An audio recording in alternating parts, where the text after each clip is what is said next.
Welcome to my channel. ಇವತ್ತು ಒಂದು ಪೈನಾಪಲಲ್ಲಿ ಒಂದು ರೆಸಿಪಿ ತೋರಿಸ್ತಾ ಇದ್ದೇನೆ ಗೈಸ್. ಒಂದು ಬೌಲ್ ತಗೊಂಡಿದ್ದೇನೆ. ಇದಕ್ಕೆ ಒಂದು 4 ದೊಡ್ಡ ಚಮಚದಲ್ಲಿ ರವೆ ಹಾಕ್ಕೊಳ್ತಾ ಇದ್ದೇನೆ. ಸಬ್ಸ್ಕ್ರೈಬ್ ಮಾಡಿಕೊಂಡು ವಿಡಿಯೋ ನೋಡಿ. ನಾನು ಹಾಕಿರುವಂತಹ ರೆಸಿಪಿ ಎಲ್ಲವೂ ನೋಡ್ಬೋದು ನೀವು. ಇದು ಮುಳುಗುವಷ್ಟು ನಾನು ಹಾಲು ಹಾಕ್ತಾಯಿದ್ದೀನಿ. ನೀಟಾಗಿ ಮಿಕ್ಸ್ ಮಾಡಿ ಸೈಡಿಗೆ ಎತ್ತಿಡೋಣ.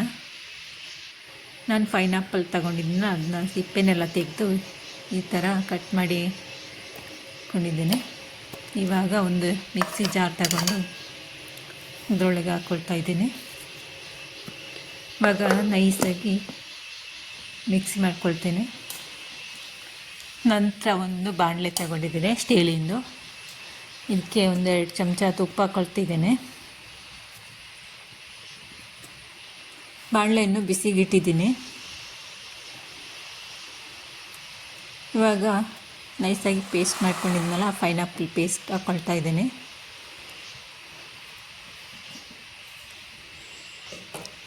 ಸ್ವಲ್ಪ ಹೊತ್ತು ಮೇಲೆ ತುಪ್ಪದಲ್ಲಿ ಫ್ರೈ ಮಾಡ್ಕೊಳ್ತಿದ್ದೇನೆ.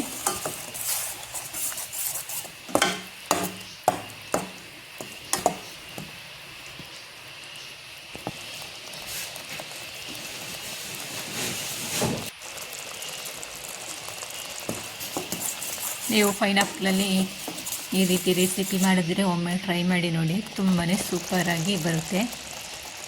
ಇವಾಗ ನಾನು 1 ಬೌಲಷ್ಟು ಸಕ್ಕರೆಯನ್ನು ಹಾಕ್ಕೊಳ್ತಾ ಇದ್ದೇನೆ.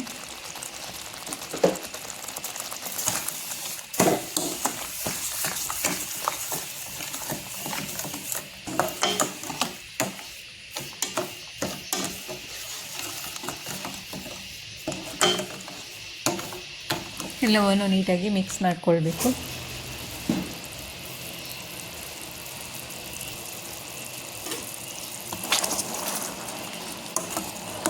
ಕೈ ಆಡಿಸ್ತಾ ಇರಬೇಕು, ಇಲ್ಲಾಂದರೆ ತಳ ಹಿಡಿಯುತ್ತೆ.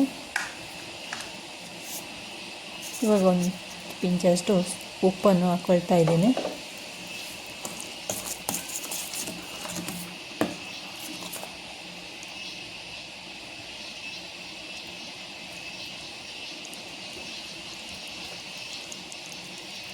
ನಂತರ ಇದಕ್ಕೆ ನಾನು ನೆನೆಸಿಟ್ಟಿರುವಂತಹ ರವೆಯನ್ನು ಹಾಕ್ಕೊಂಡಿದ್ದೀನಿ. ಈ ರೀತಿಯಾಗಿದೆ ನೋಡಿ.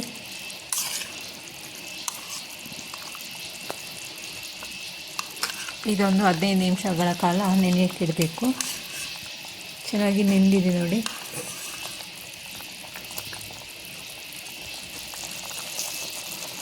ಇವಾಗ ಎಲ್ಲವನ್ನು ನೀಟಾಗಿ ಮಿಕ್ಸ್ ಮಾಡಿಕೊಳ್ಬೇಕು.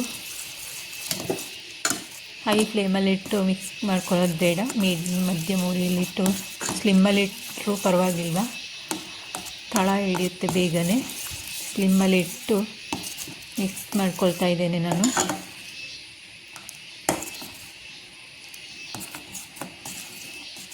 ಯಾವ ರೀತಿ ಗಂಟುಗಳಿಲ್ಲದಂಗೆ ಮಿಕ್ಸ್ ಮಾಡಿಕೊಳ್ಬೇಕು.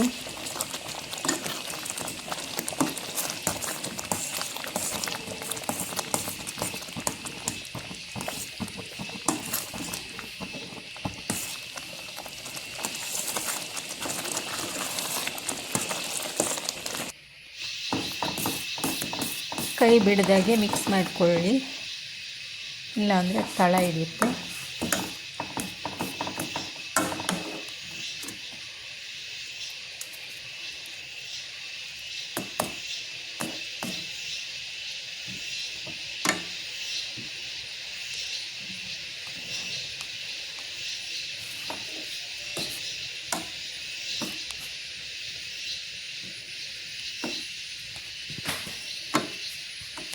ಪೈನಾಪಲ್ ನಮ್ಮ ದೇಹಕ್ಕೆ ತುಂಬಾ ಒಳ್ಳೆಯದು.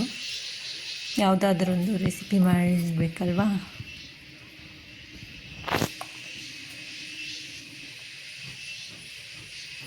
ಇವಾಗ ಒಗ್ಗರಣೆ ಮಾಡ್ತೀವಲ್ಲ, ಆ ಪಾತ್ರೆ ತಗೊಂಡಿದ್ದೀನಿ. ಅದಕ್ಕೆ 1-2 ಚಮಚದಷ್ಟು ತುಪ್ಪವನ್ನು ಹಾಕ್ಕೊಂಡಿದ್ದೀನಿ. ಇವಾಗ ಗೋಡಂಬಿ ದ್ರಾಕ್ಷಿಯನ್ನು ಫ್ರೈ ಮಾಡ್ಕೊಳ್ತೀನಿ. ತುಪ್ಪದಲ್ಲಿ ಕರೆದಿರುವಂತಹ ಡ್ರೈ ಫ್ರೂಟ್ಸ್ ಯಾವುದಾದ್ರೂ ಹಾಕೋಬೋದು ನೀವು. ನಾನು ಗೋಡಂಬಿ ದ್ರಾಕ್ಷಿನೂ ಹಾಕೊಂಡಿದ್ದೀನಿ. ಇದ್ರ ಜೊತೆ ಮಿಕ್ಸ್ ಮಾಡ್ಕೊಳ್ತಾ ಇದ್ದೇನೆ. ಎಲ್ಲವನ್ನು ನೀಟಾಗಿ ಮಿಕ್ಸ್ ಮಾಡಿಕೊಂಡ್ರೆ ಸಾಕಾಗುತ್ತೆ. ರುಚಿಗೆ ಎಷ್ಟು ಬೇಕೋ ಅಷ್ಟು ಸಕ್ಕರೆ ಹಾಕ್ಕೊಳ್ಳಿ. ಒಂದೊಂದು ಪೈನಾಪಲ್ ಹುಳಿ ಇರುತ್ತೆ, ಒಂದೊಂದು ಸಿಹಿ ಇರುತ್ತಲ್ವ, ನೋಡಿಕೊಂಡು ಹಾಕ್ಕೊಳ್ಳಿ. ಫೈನಲಿ ನಮ್ಗೆ ಪೈನಾಪಲ್ ಹಲ್ವಾ ರೆಡಿ ಆಯಿತು ನೋಡಿ. ಈ ರೀತಿಯಾಗಿದೆ. ತುಂಬಾ ಟೇಸ್ಟಿಯಾಗಿ ಸಖತ್ತಾಗಿರುತ್ತೆ. ನೀವು ಒಮ್ಮೆ ಟ್ರೈ ಮಾಡಿ. Thank you for watching. ಎಲ್ಲರಿಗೂ ಬಾಯ್.